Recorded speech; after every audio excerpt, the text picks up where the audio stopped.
오늘 함께 은혜 받을 말씀은 우리 디모데전서 6장 6절에서 9절 말씀까지입니다.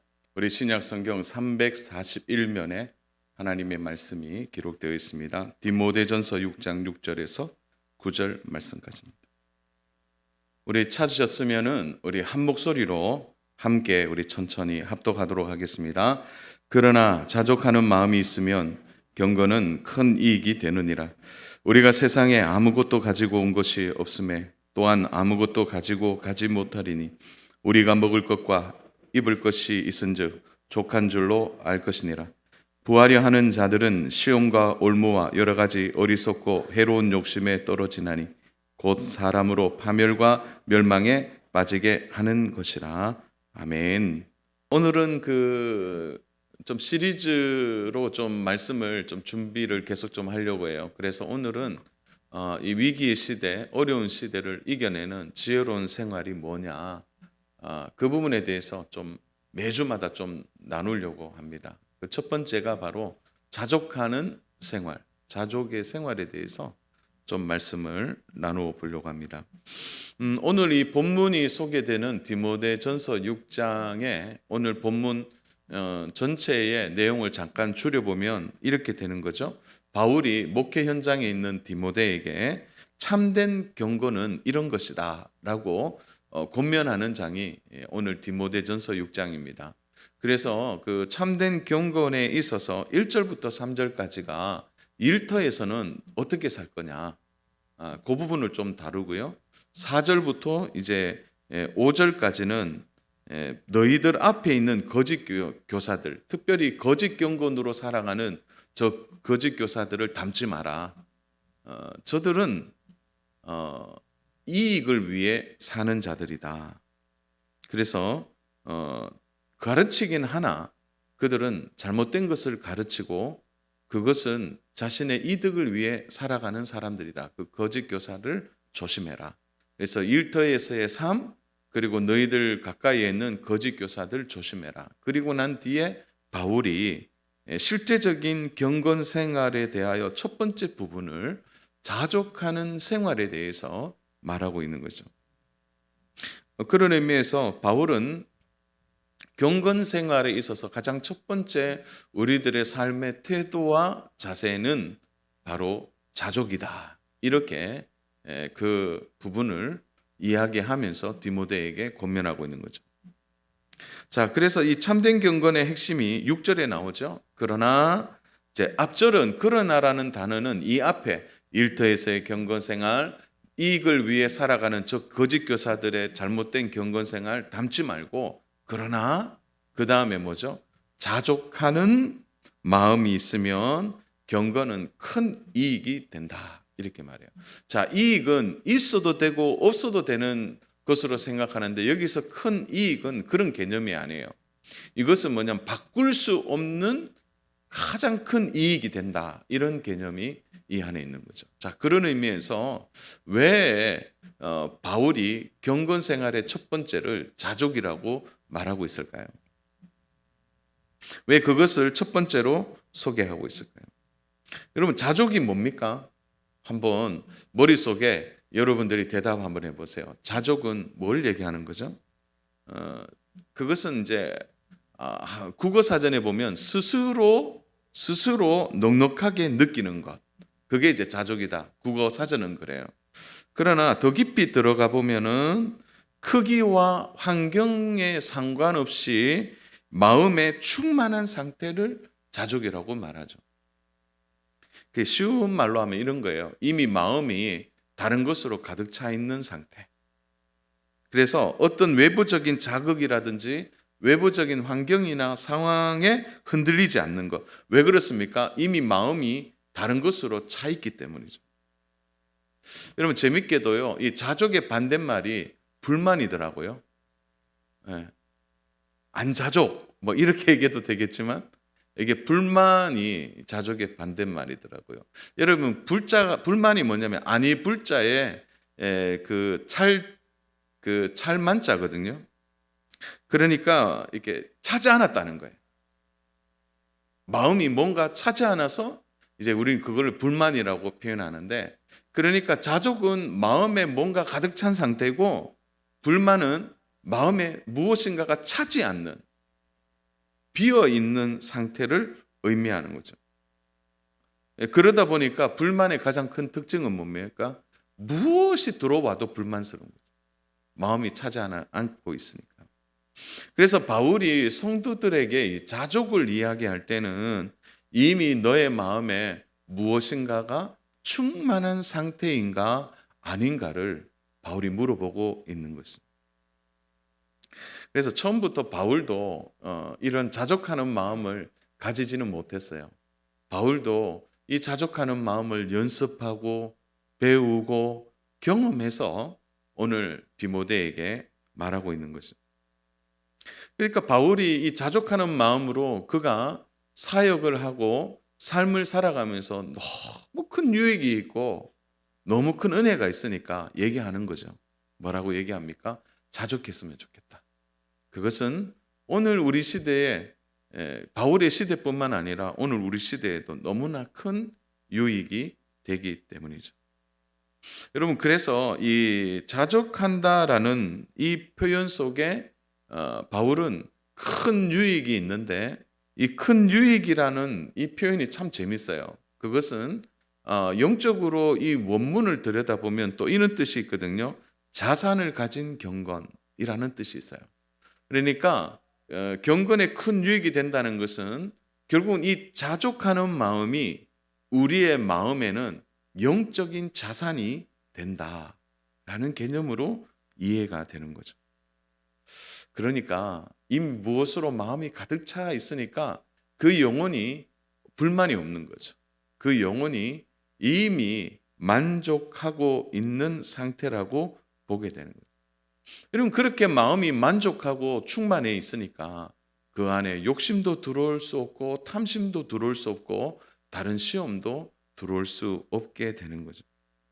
우리는 에덴 동산의 비극을 너무나 잘 알고 있습니다. 하나님이 창조하신 가장 완벽한 곳이죠. 가장 행복한 곳입니다. 그런데 그곳에서 아담과 하와가 그 만족과 감사와 기쁨을 누렸음에도 불구하고 결국 넘어진 게 뭘까요? 그들의 마음에 차지 않았던 게 있다는 거죠. 마음에 차지 않는 게 있었어요. 그 하나의 마음이 빼앗겨 있는 거죠. 선악을 알게 하는 나무. 거기에 마음을 빼앗긴 거죠.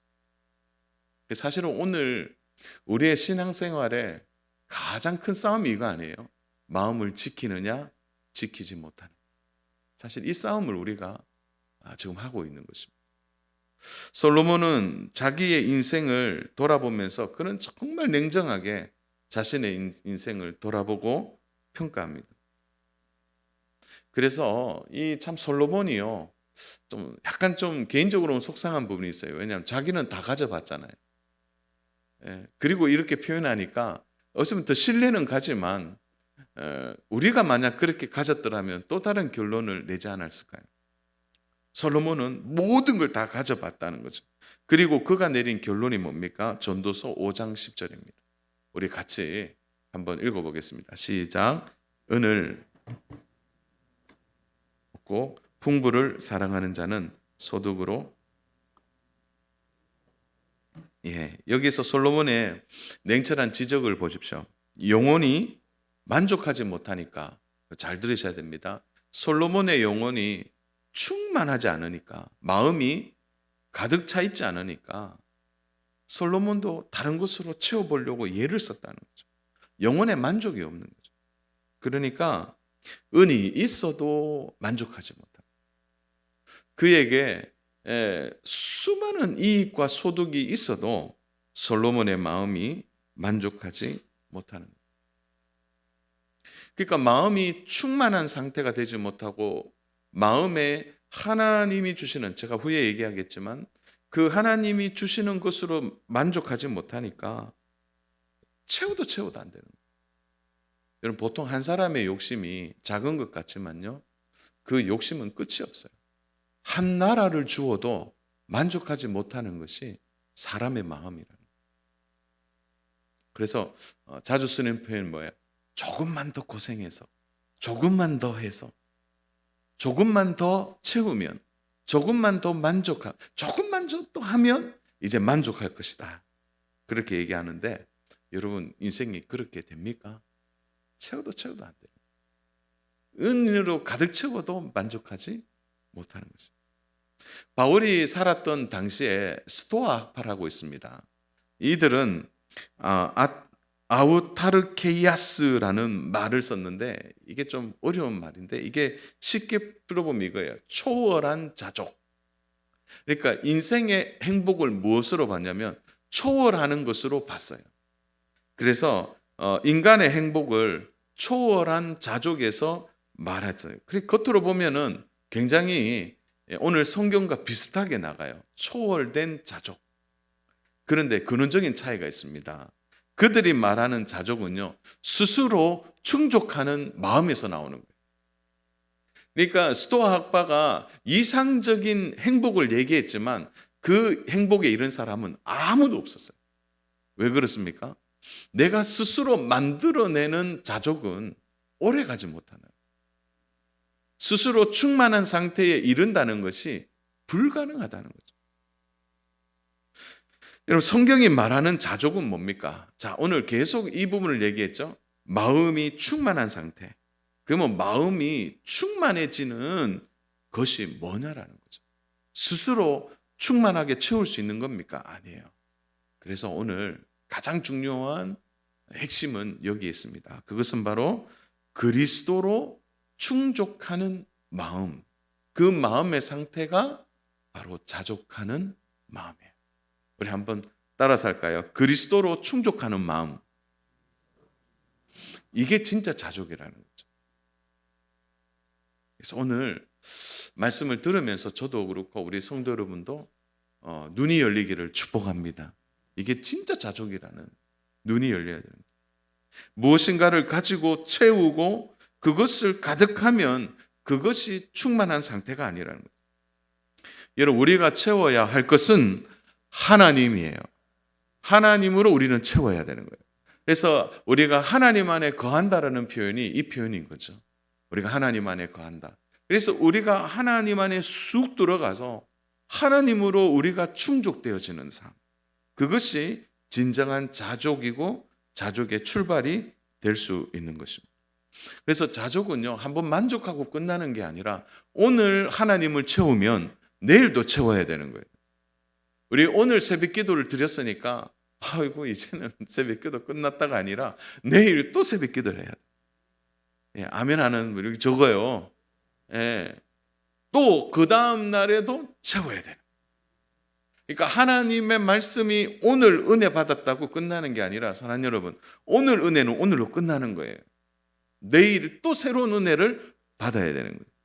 그래서 그리스도 안에서 우리는 매일매일 채워져야 이 자족이, 이 경건이 우리 안에 자산, 영적 자산으로 우리의 삶에 충만하게 되는 것입니다. 그래서 바울이 이렇게 말하는 거예요. 나는 자족을 연습하고 배웠다. 이렇게 말해요. 자, 그런 의미에서 그럼 우리가 어떻게 자족할 수 있는가? 가장 큰 것은 여러분 연습해야 되고 배워야 합니다. 그래서 자족은 연습하고 배워야 할 경건이고 중요한 연습이라는 거죠.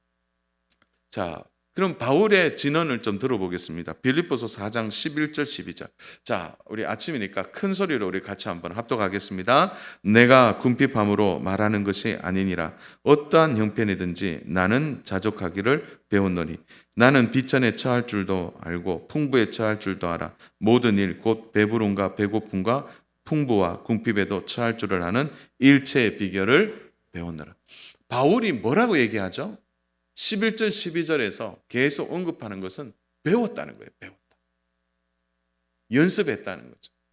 그러니까 바울은 위대한 사도니까 이 말이 아니에요.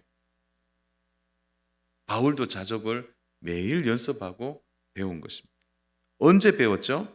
비천에 처할 때도 배웠고 풍부에 처할 때도 배웠다는 거죠. 배부를 때도 배웠고 배고팠을 때도 배웠다는 거죠. 여러분, 이것은 자족이 오늘 우리들에게 주는 아주 중요한 교훈입니다. 오늘 연습하고 내일도 배우고 연습해야 될 것이 자족이라는 거예요. 그래서 자족은요, 그냥 되는 게 아닙니다. 한 번으로 끝나는 게 아니죠. 몸에 익힐 때까지 계속 연습하고 연습해야 되는 거예요. 여러분, 감사의 생활이 쉬운 것 같아도 어렵습니다. 익혀야 되는 거예요. 제가 한번 질문해 볼게요. 여러분, 식사하실 때 식사기도 하시는 분? 제가 좀 이상한 질문했나요? 여러분, 식사할 때 다 식사기도 하시죠? 왜 합니까? 감사해서 하지만 더 중요한 비밀은 연습이 되었기 때문에 그래요. 예. 근데 연습 안 된 친구들이 있어요. 우리 집에도 한두 명 있어요. 예, 보면은 이제 밥 먹을 때 보면 꼭 뭐냐면 그냥 먹거든요. 그래서 식사기도 이러면 그리고 이제 기도를 해요. 이게 연습을 하는 거예요. 연습. 여러분, 우리가 이제 익숙하기 때문에가 아니, 이제 그때까지 연습이 되고 이게 훈련이 되어야 가능한 일이에요. 자족도 마찬가지입니다. 괜히 불만이 나오고 불평이 나오는 게 아니라 불평과 불만도 연습을 했기 때문에 나오는 거예요. 그래서 이 자족이 쉬운 일이 아니라는 거죠. 40년 동안 그들은 광야에서 배운 훈련이 뭡니까? 끊임없이 연습하고 배웠던 건 하나예요. 하나님이 공급자 되신다. 광야에서 그 훈련을 한 거예요. 왜 그 훈련을 하게 하시죠? 가나안 땅은 씨만 뿌리면 열매를 맺거든요. 그럼에도 불구하고 너희들이 나를 공급자라고 말할 수 있느냐는 거예요.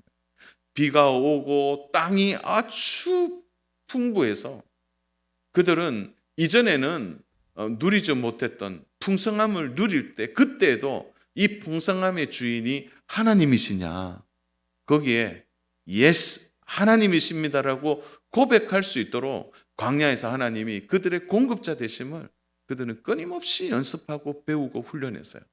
근데 40년의 훈련이 가나안 땅에 들어가서 어떻게 됐습니까? 이게 잘 안 된다는 거예요. 바울이 여기서 배웠노니라는 말은 헬라어로 아마돈이라는 뜻인데 이거는 단순히 아는 정도가 아니라요. 경험하고 경험한 것을 배웠다라는 거예요. 여러분, 원망과 불평도 학습이 되고 배우는 것이에요. 자족도 마찬가지인 것입니다. 자, 그러면 바울처럼 우리가 무엇을 경험하고 배우고 연습해야 될까요?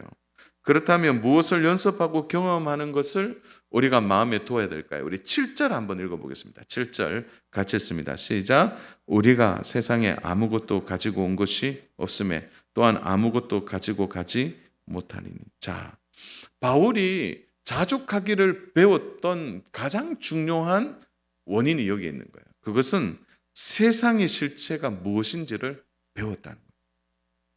여러분, 자족하기 위해서는 세상의 현실, 세상이 주는 실체를 분명히 깨달아야 됩니다. 그럼 바울의 정리가 얼마나 깔끔한지 몰라요. 너희들 자족하려면 세상을 제대로 봐야 돼. 세상을. 그 얘기를 하고 있는 것입니다. 여러분, 세상은 그 어떤 것으로도 만족할 수가 없어요. 여러분, 세상의 구조 자체가 이게 뭐냐면 채워도 채워지지 않는 것이 세상입니다. 그래서 세상은 언제나 결핍된 상태로 존재하는 거죠. 그래서 세상을 통하여 우리가 공급받고 세상을 통하여 뭔가를 채워서 만족을 얻는다? No, 절대 만족할 수 없다라는 거예요. 보통 사람들은 공수래 공수거라는 말을 자주 사용하죠. 이게 무슨 뜻이죠? 빈손으로 왔다가 빈손으로 간다는 뜻이죠. 그런데 그 얘기를 자주 하면서도 사람들은 착각해요. 그게 바로 세상이 주는 바로 잘못된 시그널이에요. 신호예요. 세상은 다 공수래 공수거야 말하면서도 사람들은 어떻게 살아갑니까? 채우고 채우려고 하는 거죠.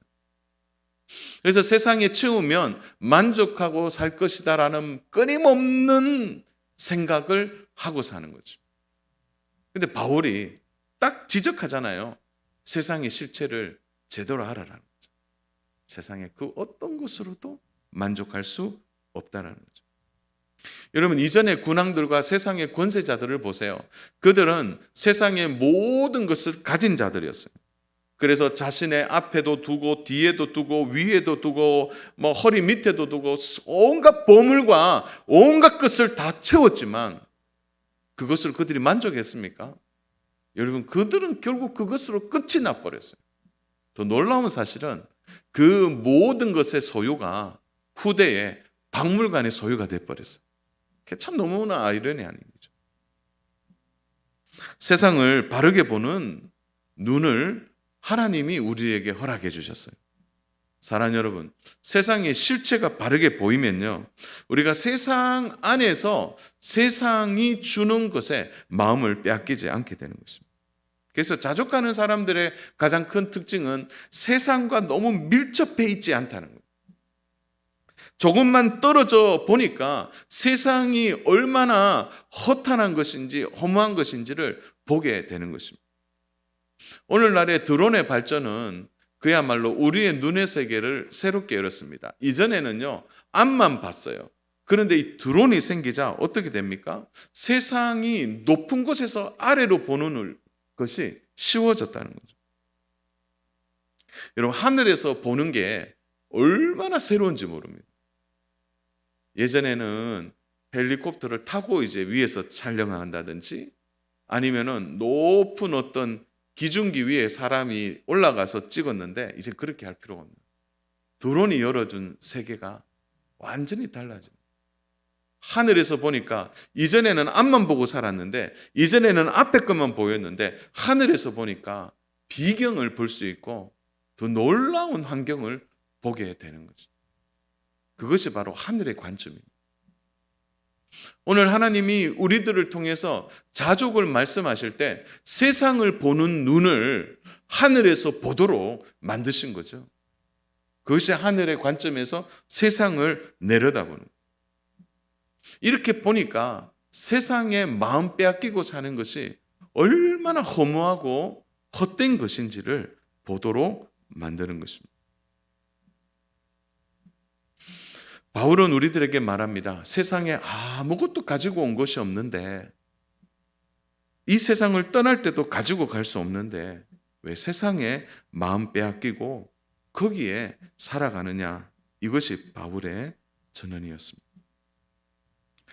오늘 우리가 세상을 바라볼 때 이런 눈을 갖고 있어야 합니다. 세상은 우리들에게 이렇게 말하죠. 좀 가난하게 사는 게 힘들지 않니? 좀 부하게 살아봐.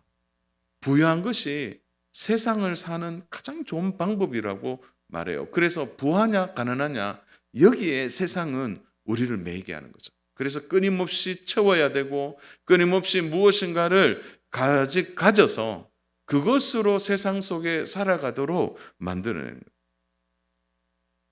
그러나 하늘의 관점에서 보면 가난하냐 부하냐가 우리의 믿음 생활을 결정할 수 없다는 거죠. 세상의 실체를 제대로 알게 되면요, 배고픔이나 어려움이나 궁핍함에 빠지지 않게 되는 거예요. 거기에 마음을 함몰하지 않게 되는 거예요.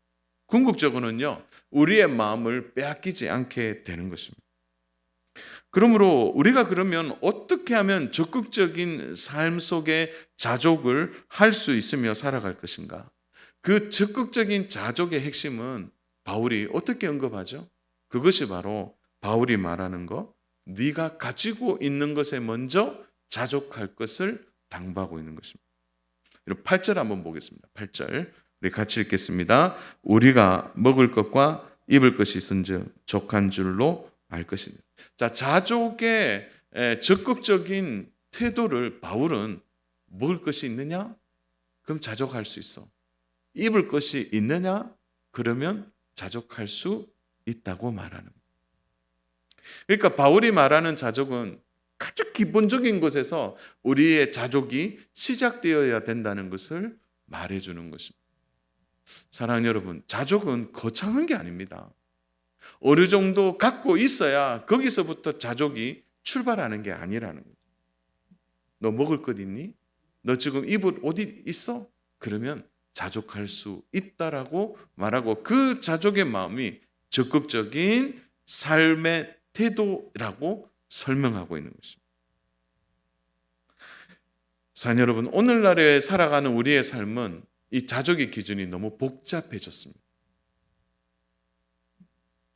무엇인가를 더 가져야 되고 또 이 정도 되어야 자족할 수 있다고 말해요. 그래서 사실은 우리가 이미 먹을 것이 있고 입을 것이 있음에도 불구하고 우리가 여기에 만족하지 않고 사는 것입니다. 사랑하는 여러분, 가끔 옷장을 열어보면 어떤 생각이 드세요? 저도 제 옷장을 열어보니까 뭐 양복도 있고 또 입을 옷들이 쫙 가지런히 정리되어 있어요. 그걸 보면 참 입을 게 많아요. 어떤 해는요, 다 입지 한 번도 입어보지 못하고 그 해를 넘어가기도 합니다. 먹을 것은 어떤가요? 여러분의 냉장고가 비어 있습니까? 아니면 여러분들이 지금 당장 먹을 끼니가 없습니까? 먹을 것과 입을 것에 대하여 바울이 먼저 거기서부터 적극적인 자족을 시작하라고 말하는 것입니다. 사랑하는 여러분, 자족할 수 있습니다. 이미 우리는 갖고 있어요. 그것을 우리가 그 기준에서부터 출발하면 이미 우리는 자족하는 삶을 살아갈 수 있게 되는 것입니다. 우리 찬양 참 좋아하는데 세상을 보며 사람을 볼 때 만족함이 없었네. 나의 하나님 그분을 뵐 때 나는 만족하겠네. 동남풍아 불어라, 서부풍아 불어라. 가시밭길 백합화 예수 향기 날리니 할렐루야 아멘. 가시밭길 백합화 예수 향기 날리니 할렐루야 아멘. 이 찬양을 제가 이제 설교 준비하면서 부르는데 얼마나 감격스러운지. 왜 그렇습니까? 세상을 봐도 사람을 봐도 만족함이 없는 거예요. 우리의 이 자족은 하나님으로만 만족할 수 있는 거예요. 하나님이 채워질 때 가능하다는 고백입니다. 너무 쉬운 찬양인데 이 안에 깊은 영적 자산이 다 들어있는 것입니다. 사랑하는 여러분, 자족하는 삶은 다른 말로 하나님을 의존하는 삶입니다. 아무리 많이 가지고 있어도 만족하지 못하면 여러분 그 인생이 얼마나 불쌍한 인생이 뭡니까? 더 많이 가지고 싶고 좀 더 많은 것을 누리고 싶고 그렇게 살아본들 참된 만족이 있겠습니까? 그렇잖아요. 여러분, 하나님을 의지하는 삶이 가장 만족스럽고 행복한 삶이 되는 것입니다. 여러분, 하나님을 의지하는 삶에는요, 이제 있고 없음에 지배받지 않는다는 거죠. 왜 그렇습니까? 이미 하나님으로 충만해 있기 때문에.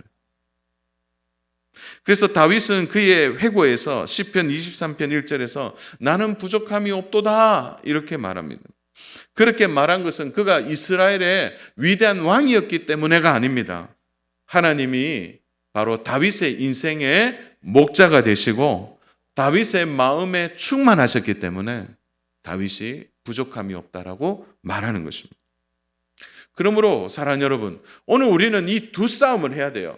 우리의 마음에 하나님을 채울 것이냐, 하나님 안에 거할 것이냐, 하나님을 의존할 것이냐, 아니면 우리 마음에 세상이 주는 이 탐심과 욕심을 채울 거냐. 오늘 이 싸움이 우리의 싸움이 되는 것입니다. 그래서 오늘 결론적으로 말하면 자족하지 못하는 이유가 뭐냐? 그건 우리 안에 깊이 들어있는 탐심 때문이다. 탐심.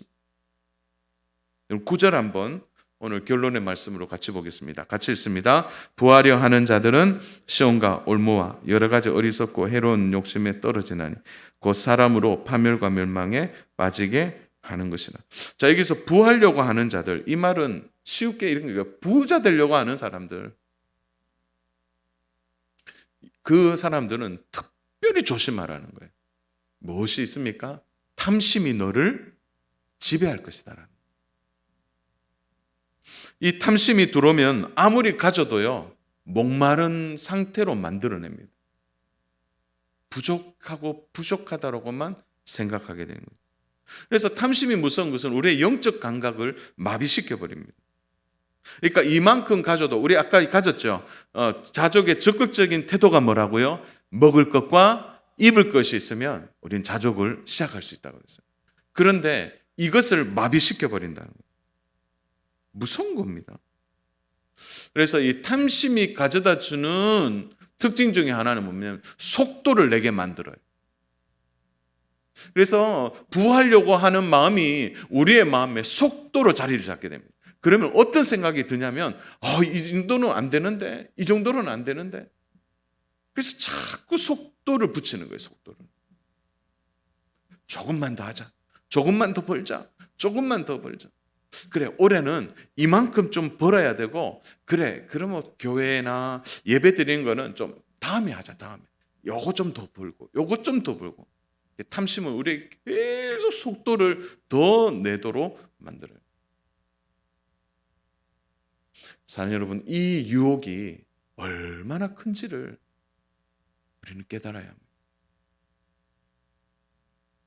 이건 보통 유혹이 아닙니다. 누가복음 12장을 보면 어리석은 부자 이야기가 나옵니다. 부자가 자신의 소출을, 풍성한 소출을 보면서 즐겁게 그날 밤에 계산기를 두드리고 있는 거예요. 이야, 이 정도 됐으니까 창고 멋지게 지어서 더 큰 이익을 한번 남겨보자. 근데 성경은 그 부자를 15절에, 누가복음 15절에서 무엇이라고 말하죠? 누가복음 12장 15절 이렇게 얘기합니다. 그들에게 이르시되 삼가 모든 탐심을 물리치라. 사람의 생명이 그 소유의 넉넉함에 있지 아니하니라 하시고. 탐심을 물리치라는 거예요. 부자를 어떻게 진단합니까? 탐심의 지배를 받고 있다는 거죠. 여러분, 탐심이 마음에 있으면요, 자족의 안식을 누릴 수가 없게 됩니다. 넘어지게 되는 거죠. 그래서 골로새서 3장 5절은 우리 같이 한번 읽어보면 좋은데요. 같이 읽겠습니다. 그러므로 땅에 있는 지체를 죽이라. 곧 음란과 부정과 사욕과 악한 정욕과 탐심이니 탐심은 우상 숭배니라. 탐심은 우상 숭배라고 말하는 여기에 뭐냐? 바로 마음을 빼앗기기 때문에요. 사랑하는 여러분, 잘 들으셔야 돼요. 탐심이 들어와서 하는 일은 우리의 마음을 빼앗아갑니다. 그래서 이 마음을 빼앗기는 것은요, 일종의 종교적 행위입니다. 탐심이 우리의 마음에 종교적 행위를 하는 거죠. 마음을 빼앗아서 하나님과 멀어지도록 만드는 거예요.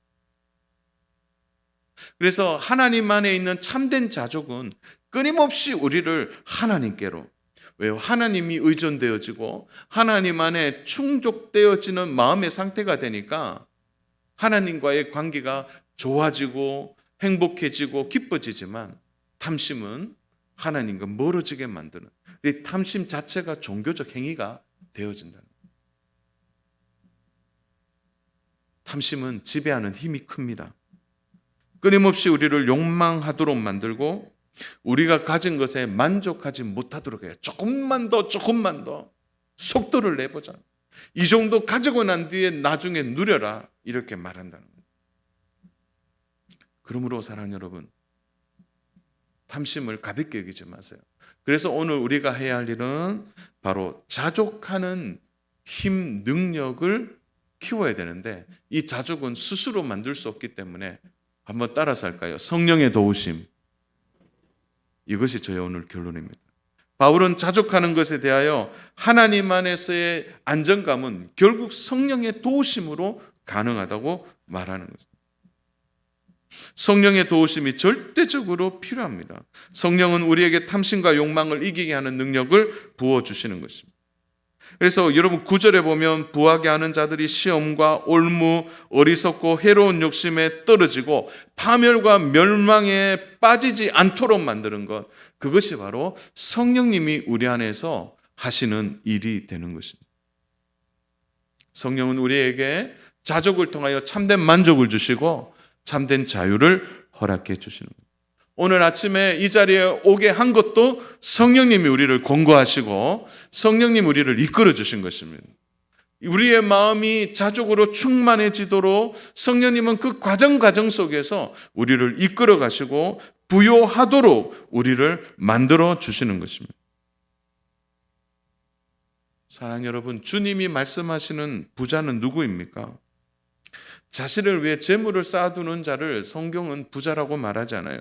성경이 말하는 참된 부자는 하나님이 재물을 주신 이유를 알고 사는 사람들이 하나님이 말씀하시는 참된 부자예요. 하나님이 왜 나에게 재물을 주셨지? 이 재물을 주신 하나님이 주신 이유를 아는 자, 그들이 진짜 하나님 말하는 부자가 되는 거예요. 왜요? 그분들은 흘려보낼 수 있기 때문에. 물질이 자기의 것으로 생각하지 않는 것입니다. 우리가 잘 아는 송명희 시인이 있습니다. 그가 출생할 때 뇌가 잘못 이제 의료사고가 일어났죠. 그래서 그는 중증 내성 마비가 되었습니다. 그는 자신을 이렇게 얘기합니다. 나는 깨어진 그릇입니다. 그러나 내가 하나님을 만나고 하나님의 은혜와 하나님이 공평하시다는 것을 알았을 때 그는 자신이 가지지 못한 것에 마음을 빼앗기지 않고 하나님 안에 참된 만족과 하나님 안에 있는 것으로 더 이상 필요한 것이 없다라고 그는 고백하는 거죠. 그는 28권의 저서와 200편의 시를 하나님께 올려드립니다. 여러분, 그 중에 하나가 우리가 잘 아는 뭡니까? 나 가진 재물 없으나 그걸 우리 기뻐하고 찬양하지 않습니다. 주 안에 사랑하는 여러분, 감히 공고합니다. 여러분의 자족은 오직 하나님 안에 있을 때 가능합니다. 하나님 안에 거하십시오. 하나님 안에 참된 부요가 있습니다. 하나님 안에 그 주권의 역사 안에 들어가셔야 기쁨을 누리고 행복을 누릴 수 있는 줄로 믿습니다. 우리는 재물로 만족하는 자가 아닙니다. 하나님으로 만족하는 자예요. 재물을 쌓아두는 자가 아니라 하나님이 재물을 주신 이유를 알고 사는 자들입니다. 진정한 자족은 먹는 것, 입는 것으로부터 출발한다는 것을 기억하시고 이 자족하는 마음을 계속해서 연습하고 배우고 경험하는 우리 귀한 성도 여러분 되시기를 축복합니다. 사랑하는 여러분, 부자가 되려는 목표와 예수님의 제자가 되려는 이 목표를 동시에 우리는 이룰 수 없어요. 예수님의 제자가 먼저 되어야 합니다. 예수님의 사람이 되고 난 이후에 하나님 주신 재물에 대하여 우리가 바른 삶을 살아가야 합니다. 위기의 시대, 어려운 시대를 살아가면서 우리에게는 이 어려움을 돌파할 수 있는 지혜가 있습니다. 그것은 끊임없이 하나님이 우리 안에 거하심으로 우리가 하나님이 우리 안에 거하시는 충만한 상태가 되어서 어떤 환경도 어떤 여건도 우리를 지배할 수 없다는 것을 기억하시고 사랑하는 여러분, 자족하는 삶을 통하여 우리의 참된 지혜가 생활 속에 드러나므로 저와 우리 성도 여러분의 삶에 하나님이 부어주시는 이 어려운 시대를 이겨내는 영성이 우리의 삶의 모든 것에 편만하여서 승리하고 또 승리하고 기뻐하고 복을 누리는 우리 모든 성도님 되시기를 주님의 이름으로 축복합니다.